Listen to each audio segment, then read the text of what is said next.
नमस्ते दोस्तों, स्वागत है आपका हमारे YouTube चैनल में जिसका नाम है केडी क्लासेस। इसका YouTube हैंडल है केडी क्लासेस एम, है ना, विदाउट एनी स्पेस। और आज हम जो चैप्टर शुरू करने वाले हैं वो है एवरेज, है ना। अच्छा, ये बड़ा ही मज़ेदार चैप्टर है ना। तो इसमें आपको हम दिखाएंगे कि मैथ्स के साथ खेला कैसे जाता है। इसमें आपको अंतर दिखेगा कि आज हम करने क्या वाले हैं। ये एक्चुअल में बेटा ऐसा चैप्टर है कि अगर आपको इसका क्वेश्चन मिल जाए पेपर में तो 90% आप ये सोचो कि ये विद इन सेकेंड्स होने वाला क्वेश्चन है ना। यहाँ मैं आपको सिखाऊंगा कि 99% ऐसे क्वेश्चन आते हैं इसके पेपर में कि हम बड़ी आसानी से कम टाइम में करके, बहुत ज़्यादा अगर उसको नहीं फंसाना होगा तो 90% ऐसे क्वेश्चन आते हैं कि बहुत जल्दी करके हमें टाइम बचाना होता है। कभी कभी तो 2-4 सेकंड में भी क्वेश्चन हो जाता है प्री वरी में। छोटे पेपर में थोड़ा सा, बड़े पेपर में हो सकता है फंसा दे, लेकिन अच्छा अगर पकड़ है हमारी इस चैप्टर पे तो बड़ा आसान होता है ये, है ना। इसमें मैं आपको थोड़ा सा मैथ्स के साथ खेलना भी सिखाऊंगा, वो देखेंगे कैसे खेलते हैं, ठीक है। अब अच्छा, एवरेज होता क्या है? एवरेज जो होता है ना, एवरेज को हिंदी में बोलते हैं हम औसत, है ना। और औसत क्या होता है कि जैसे मान लो किसी भी एक या एक से ज़्यादा चीज़ों को, है ना, जब हम जितना भी हो, मान लो दो चीज़ें हैं, जैसे मान लो मैं कहूँ कि आज मैंने 100 रुपये कमाए और कल मैंने 200 रुपये कमाए थे, तो इन दोनों दिनों का मेरी कमाई का औसत क्या है। तो मैं क्या करता हूँ उस कंडीशन में 100 और 200 को जोड़ा और 2 से डिवाइड कर दिया, क्योंकि 2 दिन थे। तो वहाँ मुझे पता चल जाता है कि अगर मैं एवरेज बात करूँ तो मैंने दोनों दिन में मतलब 150 रुपये प्रतिदिन के हिसाब से कमाए, ठीक है ना।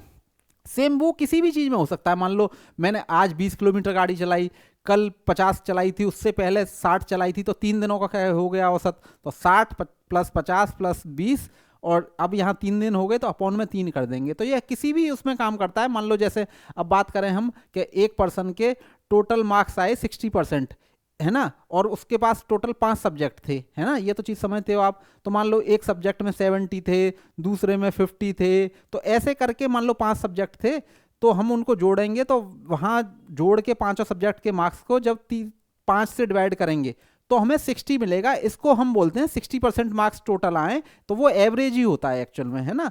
अब देखो क्वेश्चन करेंगे तो समझ में आएगा, बड़ा ही आसान चैप्टर होता है। और देखना अब आपको मजा आएगा थोड़ा सा भी देखोगे तो, ठीक है। चलो शुरू करते हैं।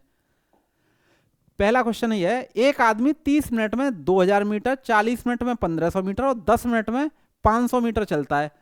इस प्रकार मीटर प्रति मिनट में यात्रा की औसत गति होगी। देखो अब इस कंडीशन में क्या करेंगे, पहले उसकी पूरी डिस्टेंस जोड़ लो। कितनी है? 2000 प्लस 4 है 1500।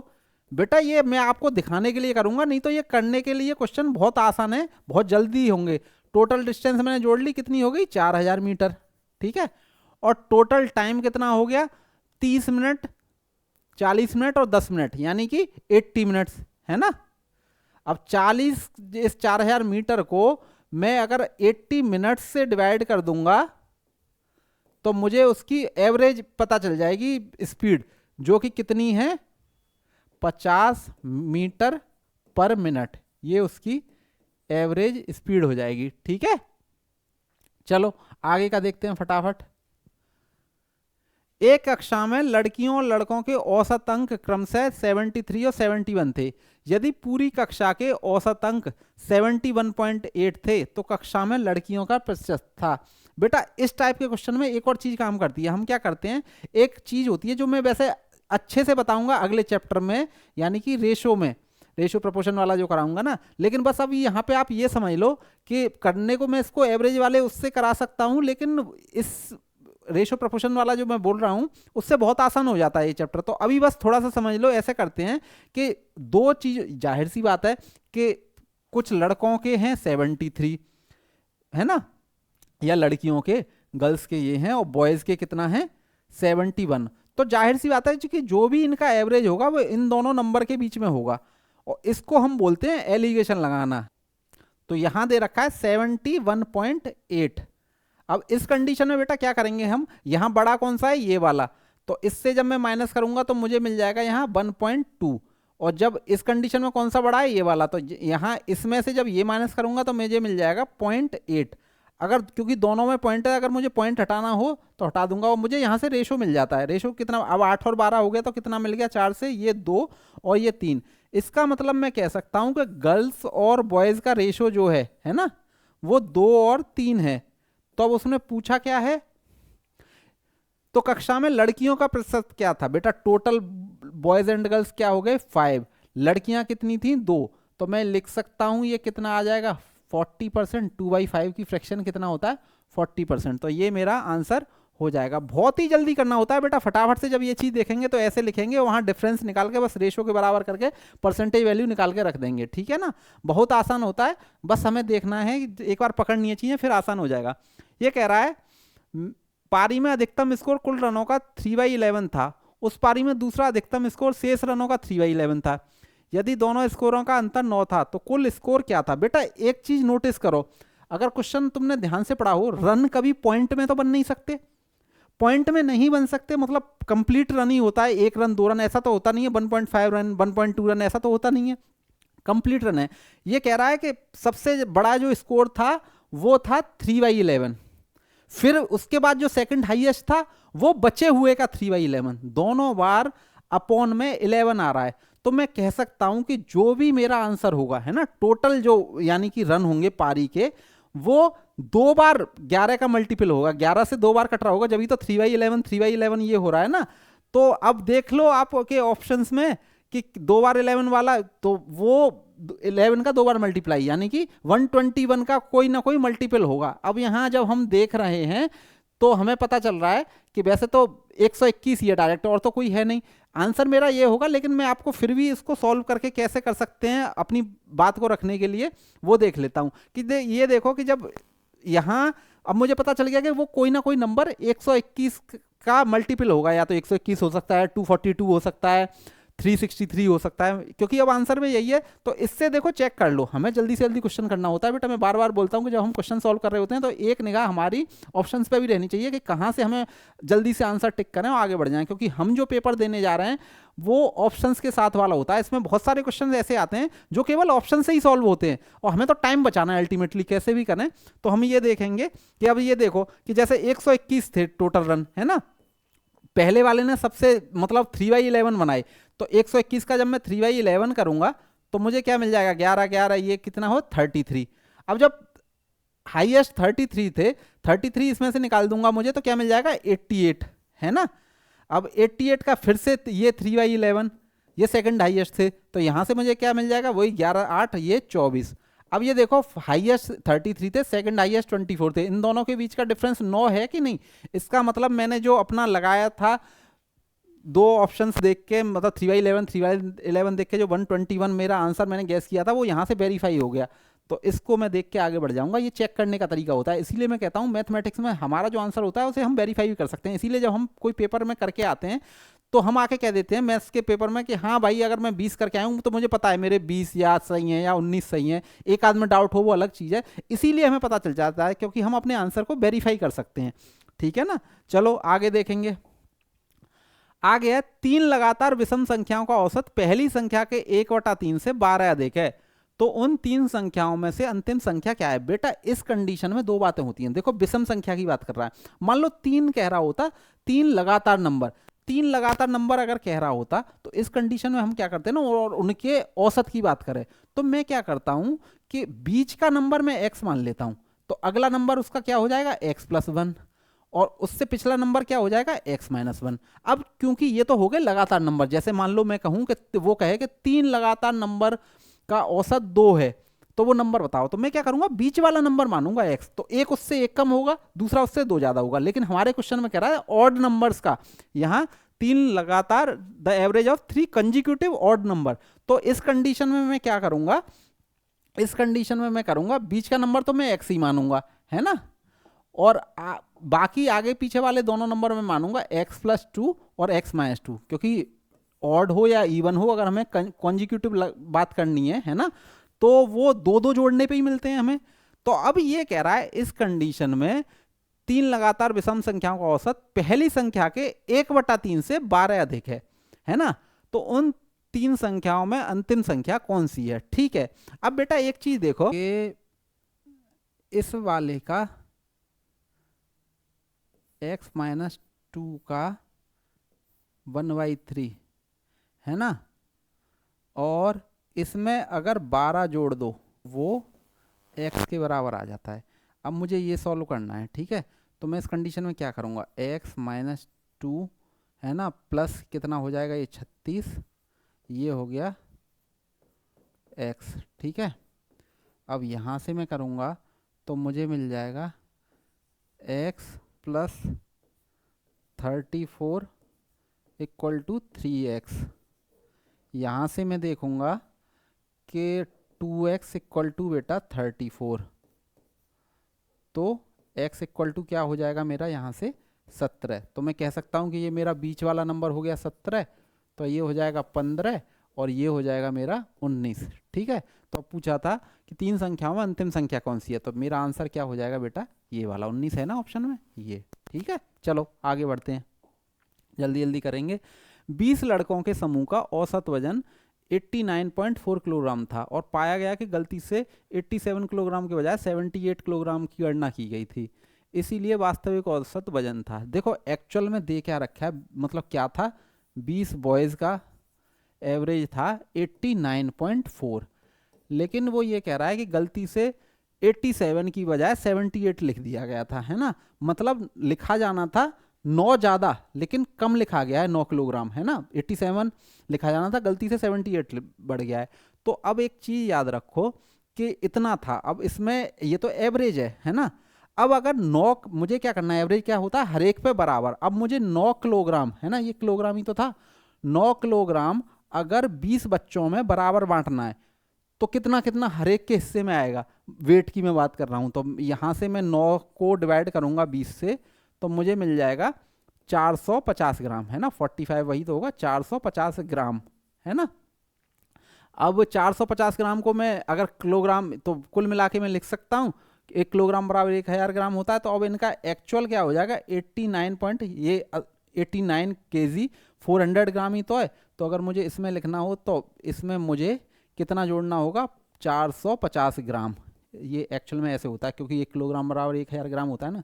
तो यहाँ से अब इनका एवरेज क्या हो जाएगा बेटा, 89.85, जीरो की बाद में कोई वैल्यू नहीं है, तो इसको मैं किलोग्राम, ये मेरा आंसर हो जाएगा। बात समझ रहे हो ना, 89.85। बात समझो बेटा कि हमें, मैंने बोला ना बहुत सारे क्वेश्चन में हमें पेन पेंसिल की जरूरत ही नहीं पड़ेगी, हमें बस ये देखना है कि एक्चुअल वेट कितना था, होना चाहिए था वो 9 किलोग्राम ज़्यादा, वो गलती से 9 किलोग्राम कम लिखा गया है। तो बस मुझे 9 किलोग्राम 20 बच्चों में बराबर बांटना है। जब मैंने देखा एक के हिस्से में कितना आएगा कि 450 ग्राम, बस एवरेज को मुझे जो दे रखा था 89.4 किलोग्राम, उसको 450 ग्राम से बढ़ाना है ना। तो जब उसमें मैं ऐड करूंगा, क्योंकि पता है 1 किलोग्राम बराबर 1000 ग्राम होता है, तो ऐड ऐसे होगा। तो या तो मैं इसको ऐसे लिख सकता हूँ कि 89.85 किलोग्राम, अगर बोलने को मैं इसको ये भी बोल सकता हूँ कि 89 किलोग्राम 850 ग्राम, ऐसे बोल सकता हूँ, ठीक है। चलो आगे देखते हैं फटाफट से। The average of the 50 observation was 36. Later it was found that 84 was taken instead of 48 and 23 was taken instead of 32. The right average was, सीधी सी बात है, 50 का कितना था देखो, अब जल्दी जल्दी करेंगे। 50 नंबर्स का एवरेज था 36। अब लिखा क्या गया, एक्चुअल में क्या होना चाहिए था, 48 की जगह तो हम लिखे गए थे 84 और 32 की जगह लिख गए थे 23, है ना। तो ये लिख गए थे गलती से, और होना है ना, होना का ये था ये, है ना। तो अभी देख लो, इन दोनों को जोड़ूंगा तो मुझे क्या मिल जाएगा, 107, और इनका एक्चुअल जोड़ कितना था 80। मतलब मैं कह सकता हूं कि होना तो चाहिए था ये 80 और हम गलती से 107 जोड़ के उनका एवरेज निकाल गए। तो मतलब एक्चुअल जो वेट है, एवरेज है, वो 27 से कम होगा। अब 27 को मुझे, है ना, जब बराबर में बांटना है तो 50 बराबर भागों में बांटना है। जब 27 को 50 बराबर भागों में बांटूंगा तो मुझे क्या मिल जाएगा, यहाँ से मुझे यहाँ से मिल जाएगा 540 पॉइंट में, है ना, 0.54। तो अब इसका जो एवरेज है वो, क्योंकि कम हुआ है ना, ये ज़्यादा ले लिया गया था, एक्चुअल में कम था, तो अब ये इस इतने से कम हो जाएगा। जब इसमें से मैं इसे माइनस करूंगा तो ये क्या आएगा, 55.46। ये मेरा आंसर हो जाएगा, ठीक है ना ऑप्शन में। बहुत आसान होता है, चीज़ों को पकड़ना है बस और जरा सी देर में क्वेश्चन कर देना है। कक्षा में 15 छात्र हैं और उनका औसत वजन 45 किलोग्राम है। जब कोई छात्र कक्षा छोड़ता है तो औसत वजन 100 ग्राम कम हो जाता है, तो कक्षा छोड़ने वाले छात्र का वजन क्या है। ठीक है, अब एक चीज देखो कि 15 का 45 था। अब देखो मैं केवल बोल के भी आपकी भी समझ में आएगा, और ध्यान से सुनना मेरी बात, कि टोटल छात्र थे 15, उनका औसत वजन था 45 किलोग्राम। जब कोई का छात्र कक्षा छोड़ता है तो औसत वजन 100 ग्राम कम हो जाता है, तो कक्षा छोड़ने वाले छात्र का वजन क्या है। देखो एक चीज देखो, एक तो चला गया, 15 में से एक जा रहा है, बच कितने रहे 14। तो जो पर्सन गया है वो 45 किलोग्राम के वजन, मतलब 45 तो था ही उसमें। अब इन 14 के में से भी वो 100 ग्राम वजन ले गया, 100 ग्राम वजन वो ले गया, तो फिर उसमें वेट कितना था। जाहिर सी बात है कि वो कम हो गया है अब इनका वेट, तो उसमें वेट ज़्यादा था, तभी तो उनका जोड़ने पे हमें 45 हो रहा था। तो अब मैं देखूंगा कि 45 के अलावा उसका कितना रहा, कि उसमें अपने इन 14 लोगों की उसमें से 100 ग्राम ले गया। तो मैं कह सकता हूं कि उसमें 45 से एक्स्ट्रा वजन था 14 लोगों का 100 ग्राम, है ना। तो मतलब मैं लिख सकता, ये किलोग्राम है ना, तो मैं इसको लिख सकता हूं 45 किलोग्राम प्लस ये कितना हो जाएगा 1.5 किलोग्राम। बात समझ रहे हो ना कि 1 किलोग्राम बराबर 1000 ग्राम होता है ना, तो ये 1400 ग्राम हो गया, तो यहाँ से 1.4 ग्राम। इसका मतलब मैं कह सकता हूँ उस पर्सन में जो वेट था वो 46.4 किलोग्राम था। ठीक है, यहाँ ऑप्शंस में 46.4 वाला ऑप्शन नहीं है ये, लेकिन यही मेरा आंसर हो जाएगा। ठीक है ना।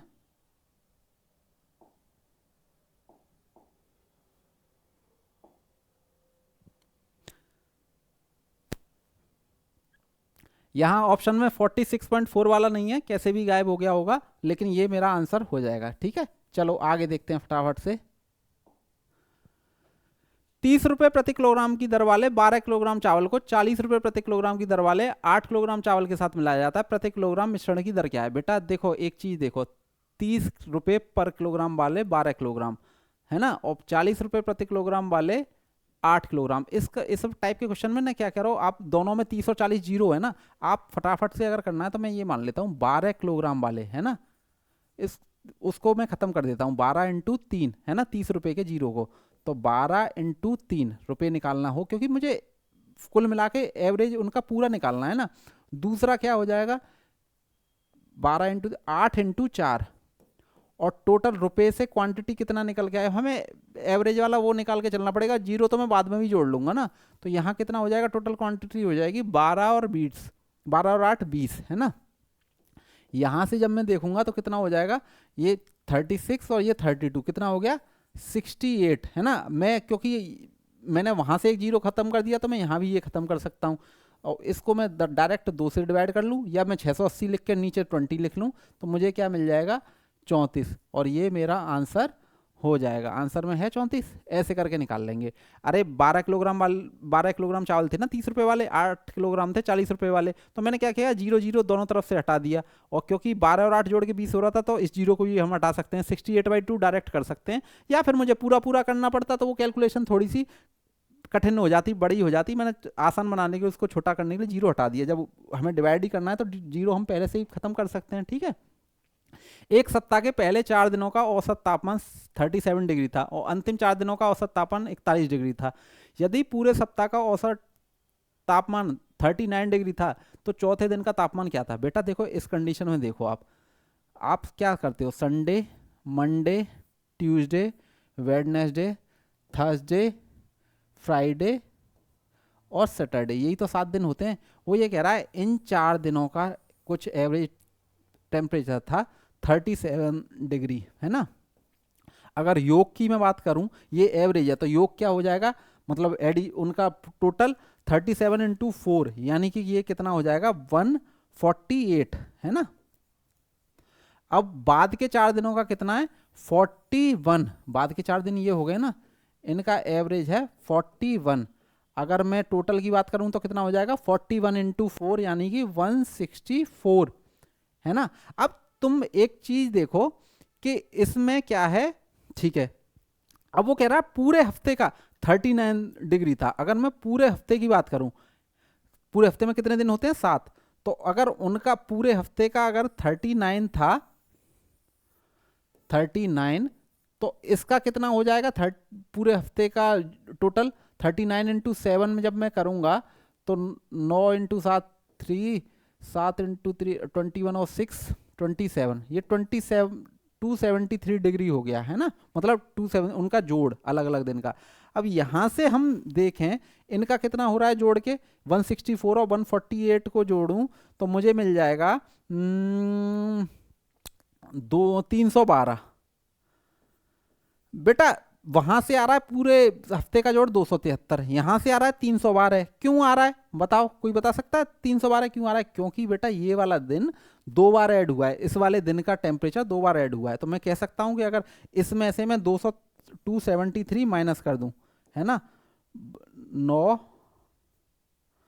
और ये 10 में से 7 गए तो 3, 39, ठीक है। अगर मैं इसमें से ये माइनस कर दूं तो मुझे पता चल जाएगा कि वो वेडनेसडे का टेम्परेचर था, तो चौथा दिन तो वेडनेसडे ही था ना, तो इसके मुताबिक मेरा आंसर ये हो जाएगा। इस टाइप के क्वेश्चन में समझ रहे हो हमें करना क्या होता है, फटाफट से पहले 4 दिन है तो उनका टोटल निकाल लो, बाद के 4 दिनों का टोटल निकाल लो, और पूरे 7 दिन का कितना है उस टोटल को निकाल के इसको माइनस कर दो, तो हमें जो एक दिन 2 बार काउंट हुआ है उसका टेम्परेचर पता चल जाता है। ठीक है, चलो आगे देखते हैं।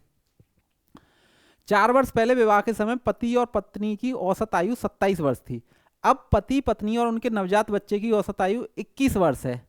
बच्चे की वर्तमान आयु क्या है? बेटा 4 वर्ष पहले विवाह के समय पति और पत्नी की औसत आयु अगर 27 वर्ष थी 4 वर्ष पहले, है ना, तो उनकी टोटल कितना हो जाएगा? 27 वर्ष थी एवरेज, तो टोटल हो जाएगा 54। 4 वर्ष पहले थी, लेकिन इन 4 सालों में दोनों की 4-4 साल और बढ़ गई होगी, तो आज की डेट में उनकी दोनों की मतलब टोटल कितना है एज का, दोनों की में 4-4 बढ़ गई तो 8 बढ़ गई, 54 में जब मैं 8 जोड़ूंगा तो मुझे क्या मिल जाएगा? 62। अब ये कह रहा है कि आज की डेट में उनके घर में एक बच्चा और हो गया है और उन तीनों का एवरेज है 21। 3 लोगों का जब 21 है एवरेज, तो टोटल कितना होगा? 21 इंटू 3 यानी कि 63, है ना। वैसे उन दोनों की मतलब पति पत्नी की केवल कितनी हो रही थी? 62, बच्चे को मिला के कितनी हो रही है? 63, तो बच्चे की एज कितनी हुई? 1 साल ही तो हुई। बस कॉपी पेंसिल की जरूरत ही नहीं है, ऐसे ही हो जाएंगे। ठीक है, आगे देखते हैं। हर क्वेश्चन को सॉल्व नहीं करना होता, इसमें देख के भी बहुत सारे आंसर लग जाते हैं। एक परिवार में पिता और माता की औसत आयु 38 वर्ष है, जबकि माता पिता और उनकी एकमात्र पुत्री की औसत आयु 28 है। बिल्कुल सेम है बेटा, दो लोगों की 38 है मम्मी पापा की, तो जोड़ कितना हो गया? 38 इंटू 2 यानी कि 76। बच्ची को भी मिला लिया तो एवरेज हो रहा है 28। उस कंडीशन में जोड़ कितना होगा? 28 इंटू 3 कितना हो गया? 84। 84 में से अगर मैं 76 माइनस कर दूं तो मुझे बच्ची की एज पता चल जाएगी, जो कि होगी 8 साल। 8 साल ऑप्शन में होगा, तो ये मेरा आंसर हो जाएगा। ठीक है, चलो आगे देखते हैं। 100 से कम सभी विषम संख्याओं का औसत क्या होगा? 100 से कम, ठीक है बेटा। अब हम इस कंडीशन में क्या करेंगे, ये पूछ रहा है 1 3 5 7, है ना, ऐसे ही चलते जाओ, कितना 97 99 यहां तक, है ना। इनका विषम संख्याओं का औसत क्या होगा? ठीक है, और 95 93 ऐसे करके, है ना, और बीच में वही नंबर है। अब बेटा एक चीज याद रखो, ये नंबर कितने होंगे टोटल, है ना। जाहिर सी बात है 1 से 100 के बीच बात हो रही है, तो 1 से 100 के बीच 50 नंबर ही ऑड होते हैं, 50 ही इवन होते हैं, तो ये टोटल नंबर 50 है। अब मैं अगर ये इनके नंबर 50 ना होके, मतलब 50 तो एक इवन नंबर हो गया ना, 50 ना होके इन नंबर्स का टोटल, मतलब ये टोटल नंबर 51 होते या 49 होते, या कहने का मतलब मेरा ये है कि इन नंबर्स का जो संख्या है वो 49 होती या 51 होती, तो मैं बीच वाला नंबर उठा के कह देता यही एवरेज हो गया, क्योंकि इनका ये जो है नंबर वो 50 है, यानी कि एक इवन नंबर है, तो मुझे 2 बीच के नंबर उठाने पड़ेंगे, है ना। 2 बीच के नंबर उठाने पड़ेंगे और उनका जोड़ करके मुझे 2 से डिवाइड करना पड़ेगा, तब मुझे एवरेज मिलेगा। तो इस कंडीशन में बेटा 2 बीच के नंबर कौन से निकल के आएंगे? जो 25वें और 26वें नंबर होंगे। कौन कौन से होंगे बीच में? कहीं ना कहीं 49 और 51 आएगा ना, है ना। ऐसे ही तो बढ़ता जा रहा है, 7 9 11 13, तो ऐसे करके ऐसे आएगा 45 47 49 51, और फिर ऐसे ही 53 55 ऐसे बढ़ता जाएगा ना। तो मुझे कुल मिला के इन 2 नंबर को जोड़ के 2 से डिवाइड करना है, मुझे एवरेज चाहिए, तो मुझे कितना मिल जाएगा? 100 डिवाइडेड बाई 2 यानी कि 50, ये इनका जोड़ हो जाएगा। चलो ठीक है, आगे देखें। ए और बी की औसत आयु 30 वर्ष है तथा बी और सी की औसत आयु 26 वर्ष है। ए और सी की आयु का अंतर होगा। देखो बेटा, कुल मिला के वो ये कह रहा है, बहुत आसान होता है ये भी, ए प्लस बी का एवरेज है 30, तो जोड़ कितना हो जाएगा 60। अब इसमें कह रहा है ए और बी और सी का, है ना, बी और सी का जोड़ है 26, तो इनका क्या हो जाएगा, मतलब टोटल एवरेज 26 है तो ये हो जाएगा 52। अगर मैं इसमें से ये माइनस कर दूं तो मुझे क्या मिल जाएगा, ये तो कट गया। अब ए माइनस सी, तो इसमें से ये घट जाएगा 8, मतलब ए और सी की आयु का अंतर, तो ये हो गया ए और सी का कितना हो गया 8 साल। ठीक है ना, सिंपल सा है। आगे करते हैं, ये बहुत आसान चैप्टर होता है, अच्छे क्वेश्चन भी कुछ उठाएंगे पर अभी आसान आसान ये देखो। पहले 100 धनात्मक पूर्णांकों का औसत क्या होगा। पहले 100 धनात्मक पूर्णांक समझते हो ना। हाँ, तो बेटा हमारे धनात्मक पूर्णांक कौन से होते हैं, 1, 2, 3 और ऐसे करके 100 तक। अब इस कंडीशन में बेटा इनका हमें अगर एवरेज निकालना है ना, तो हम क्या करेंगे कि इनको जोड़ना होता है हमें। अब पहले अगर हमें इंटीजर्स को जोड़ना हो तो एक फॉर्मूला होता है ना, क्या होता है, n+1/2, ये होता है फॉर्मूला। अगर मुझे उन नंबर्स का एवरेज निकालना हो तो मैं जितने भी नंबर हैं उससे डिवाइड और कर दूंगा, यानी कि n से ही, है ना। यहाँ 100 की बात कर रही है तो n की हर जगह मैं 100 लिख दूंगा, तो n+1, है ना, तो मुझे हर जगह मैं 100 लिख दूंगा। ठीक है, तो यहाँ क्या हो जाएगा 100 और 100 + 1 यानी कि 101 और अपॉन में 2 × 100, है ना। देखो ये 100 से ये 100 कट गया, 101/2, तो ये कितना हो जाएगा 50.5, ये मेरा आंसर हो जाएगा। ठीक है, कभी कभी इसका क्वेश्चन इतना आसान हो जाता है कि आसान होने की वजह से गलत होने के चांस हो जाते हैं उसका, तो इसका ख्याल रखना। ठीक है, चलो आगे देखते हैं। 5 संख्याओं का औसत 7 है, नई संख्याओं को शामिल करने पर 8 संख्याओं का औसत 8.5 हो जाता है। 3 नई संख्याओं का औसत क्या होगा। बेटा 5 संख्याओं का औसत 7 था तो उनका टोटल कितना होगा, 5 × 7 यानी कि 35। 3 नई संख्याएं शामिल कर ली तो 8 संख्याओं का औसत हो गया 8.5, सॉरी, है ना। तो 8.5 को 8 करूंगा तो उनका टोटल हो जाएगा कितना 68। 5 का था 35, 8 का हो गया 68, तो 3 का कितना हुआ टोटल 68 - 35 यानी कि 33, है ना। अब अगर मुझे उनका 3 का एवरेज निकालना है तो मैं 33 को 3 से डिवाइड कर दूं तो कितना आएगा मेरा आंसर 11, वो मेरा आंसर हो जाएगा। बात समझ में आ रही है ना। नहीं समझ में आई हो तो दोबारा से उसको रिपीट करके सुनो, समझ में आ जाएगी। ठीक है, चलो आगे देखते हैं। 7 क्रमागत धन पूर्णांकों का औसत 26 है, सबसे छोटा पूर्णांक कौन सा है। बात समझ रहे हो ना बेटा, क्रमागत तो मैं बार बार मैंने बोला है बीच का नंबर हम मान लेते हैं। अब टोटल 7 हैं तो अगला क्या हो जाएगा x+1, उससे अगला x+2, उससे अगला x+3। हमें 7 चाहिए ना, तो बीच वाले से 3 इधर होंगे 3 इधर होंगे, ये क्या हो जाएगा x-1, x-2, ये क्या हो जाएगा x-3। अब ये कह रहा है कि बीच औसत क्या होता है। जब ये देखो, जब औसत क्या होता है कि जब मैं इसको सबको जोड़ के 7 से डिवाइड करूं, जब मैं इसको सबको जोड़ूंगा तो इसका ये इससे ये कट जाएगा, इससे ये कट जाएगा, इससे ये कट जाएगा, बचेगा क्या अल्टीमेटली x, है ना। तो कितना हो जाएगा 7x सबको जोड़ूंगा तो, और एवरेज निकालना है तो 7 से ही डिवाइड करूंगा तो मुझे क्या मिल जाएगा एवरेज x। इसीलिए मैं कहता हूं कि इस कंडीशन में जो बीच वाला नंबर होता है ना वही एवरेज होता है। अब जाहिर सी बात है कि 7 क्रमागत धन पूर्णांकों का औसत 26 है तो ये नंबर ही 26 है। सबसे छोटा पूर्णांक कौन सा है, तो एक कितना 25, 24 और 23, है ना। तो मेरा आंसर क्या हो जाएगा सबसे छोटा वाला ये 23। ठीक है, चलो आगे देखते हैं।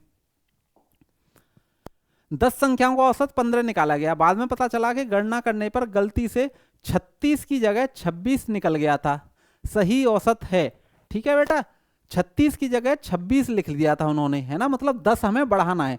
औसत था 15 तो जोड़ कितना हो रहा होगा 10 × 15 यानी कि 150। या मैं ये भी कह सकता हूं कि अब कंडीशन में 10 बढ़ाना है तो अब कितना हो जाएगा 160। 10 से डिवाइड करूंगा तो अब नया एवरेज हो जाएगा जो सही होगा वो 16, 15 की जगह। या फिर मैं ऐसे भी कर सकता था कि 10 किलोग्राम मतलब 10 एक्स्ट्रा हो रहा है और 10 पर ही हो रहा है तो पहले जितना भी था उसका 1 बढ़ जाएगा, हर एक पे 1 बट जाएगा ना। तो पहले 15 था, 1 बढ़ के कितना हो जाएगा 16। ठीक है, चलो आगे देखते हैं। एक फैक्ट्री के श्रमिकों की कुल साप्ताहिक मजदूरी 1534 रुपीज है। एक श्रमिक की औसत साप्ताहिक मजदूरी 118 रुपये है, 118 रुपये है। फैक्ट्री में श्रमिकों की संख्या कितनी है। ठीक है, 1534 को ये तो आसान हो गया ऐसे ही, है ना। 118 से डिवाइड करना है बस। इस कंडीशन में मुझे क्या मिल जाएगा, एक कितना बचेगा 35 और 4 354, ये 3 के बराबर है। ये तो ऐसे ही पागल बना दिया, ये तो 5th क्लास का क्वेश्चन दे दिया। आंसर मेरा 3 हो जाएगा, ठीक है 13 हो जाएगा सॉरी। 8 क्रमागत संख्याओं का औसत 6.5 है, उनमें से सबसे छोटी और सबसे बड़ी संख्या का औसत क्या होगा। बेटा एक चीज अभी मैंने तुम्हें बताई थी, है ना, कि जैसे मान लो 3 नंबर थे, x क्रमागत, तो x+1 x+2, मान लो ये 5 नंबरों की बात कर रहा हूं मैं, है ना, x-1 x-2। अब देखो आप अगर बीच में इसका औसत क्या निकल के आता है ये, लेकिन अगर मैं इससे एक राइट और एक लेफ्ट यानी कि इन दो नंबरों का भी औसत निकालूंगा ना, तो देखो क्या मिलेगा, x-1 प्लस x+1। अब क्योंकि 2 नंबर हैं तो 2 से डिवाइड करूंगा, इससे ये कट गया, यहां से भी क्या निकल के आया 2x/2। मतलब इस कंडीशन में भी एवरेज क्या निकल के आएगा, x। इन दोनों का भी एवरेज x होगा, इन दोनों का भी x होगा, और बढ़ जाएंगे तो और भी होगा। अब ये कह रहा है ऐसे 8 नंबर थे, क्योंकि 8 की कंडीशन में क्या होता है कि टोटल नंबर अगर 7 होते तो बीच वाला में डायरेक्ट उठा के कह देता, लेकिन 7 नहीं है 8 है, तो बीच में 2 नंबर आएंगे। कौन कौन से, चौथा नंबर और 5वां नंबर। उसके अलावा उसके बाद दोनों तरफ 3-3 नंबर हो जाएंगे। तो 2 नंबर जो कि 4th नंबर, 8 की कंडीशन में क्या होगा 4th नंबर और 5th नंबर का एवरेज मिला के आ रहा होगा कितना 6.5, ठीक है। तो 6.5 अगर आ रहा है उनका एवरेज मिला के, तो उन दोनों का जोड़ क्या होगा, है ना, 6.5 × 2 यानी कि 13। तो मैं कह सकता हूं कि वो नंबर क्या होंगे, 6 और 7 होंगे, जब तो 13 के बराबर आएगा वो उनका जोड़। तो उनमें से सबसे छोटी और सबसे बड़ी संख्या का औसत भी क्या होगा। कुल मिला के मैं ये कह रहा हूं कि जब दो बीच के नंबर का भी औसत 6.5 है ना, तो सबसे लास्ट वाली और सबसे पहले वाली का भी औसत उतना ही होगा, है ना, 6.5 ही होगा। ज़्यादा सोचने की जरूरत नहीं है। तो इसका मैं आंसर लगा के ये 6.5 बढ़ जाऊंगा, ठीक है। चलो आगे देखते हैं। एक क्रिकेटर द्वारा खेली गई 8 पारियों में बनाए गए रनों का औसत, एक क्रिकेटर द्वारा खेली गई 8 पारियों में बनाए गए रनों का औसत कुछ है, नहीं बताया उसने। वह 9वीं पारी में 100 रन बनाता है, जिससे उसके औसत में 9 रन की वृद्धि हो जाती है। उसके रनों का नया औसत क्या है। बेटा एक चीज याद रखो, उसने बनाए क्योंकि उसका औसत बढ़ा है 9 से, तो पहले कम ही होगा उसका औसत, 100 रन बढ़ाने पर उसने बढ़ाया है। अब कितना एक्स्ट्रा रन बनाए जो उसका औसत 9 से बढ़ गया। देखो ये 9वीं पारी थी उसकी, 9वीं पारी थी, तो अगर हर पिछली 8 पारियों में भी और इसमें भी मिला के उसने 9 बढ़ा दिया, तो मतलब मैं कह सकता हूं कि पिछले एवरेज से उसने 9 × 9, है ना, कितना हुआ 81 रन ज्यादा बनाए, तब उसका एवरेज पिछली 8 पारियों में भी 9 से बढ़ गया, और इसमें तो वो 9 रन थे ही। तो इसका मतलब अगर वो 100 में से मैं 81 घटा दूं, यानी कि 19 रन ही बनाता ना, तो उसका एवरेज उतना ही रहता है। इसका मतलब मैं कह सकता हूं कि पहले उसका एवरेज जो था वो 19 था, अब उसने इस पारी में जब बना दिए ना 100 रन, तो इस पारी ने उसके पिछली 8 पारियों और इसको भी मिला के एवरेज 9 से बढ़ा दिया। इसीलिए उसका नया औसत 19 + 9 यानी कि 28 हो जाएगा, ठीक है। बात आई समझ, दोबारा सुनना ना आई हो तो, ठीक है। आगे देखते हैं। 24 छात्रों की एक कक्षा में औसत वजन 35 किलोग्राम है। यदि शिक्षक का वजन भी शामिल कर लिया जाए तो औसत वजन 400 ग्राम बढ़ जाता है। शिक्षक का वजन है, देखो 24 छात्र थे कुछ भी, अब एक शिक्षक और आ गए तो टोटल टीचर और आ गए, तो टोटल लोग कितने हो गए 25। अब ये जो टीचर आए इन्होंने अपने साथ साथ बच्चों का भी एवरेज 400 ग्राम से बढ़ा दिया, है ना। तो ये जो एवरेज लेके आए वो 35 से, है ना, ज्यादा है ना, सबका बढ़ाया है ना, 35 तो उनमें होगा ही होगा। बाकी इतना लाए कि 25 लोगों की में भी उन्होंने 400 ग्राम बढ़ा दिया, 25 लोगों में भी उन्होंने 400 ग्राम बढ़ा दिया। 25 × 400 ग्राम करूंगा तो मैं, ये मुझे या तो 10,000 ग्राम या 10 किलोग्राम, 1 किलोग्राम बराबर 1000 ग्राम होता है ना, तो ये हो जाएगा। तो 35 तो वो पहले से ही लेके आए थे, ये इसकी वैल्यू ये हो गई। तो कुल मिला के 45 किलोग्राम टीचर का वजन हो जाएगा। टीचर में भी 45 किलोग्राम रहा है वजन, तो हो सकता है टीचर का नाम लता शर्मा हो। हाँ, अरे वो हमारी एक मित्र है लता शर्मा, वो उनमें इतना ही वेट होगा, ऐसी ही है वो, तो ठीक है। चलो आगे देखते हैं। एक कक्षा के 15 छात्रों का औसतन वजन 1.5 किलोग्राम बढ़ जाता है जब 40 किलोग्राम वाले वजन वाले छात्र के स्थान पर एक नया छात्र आता है।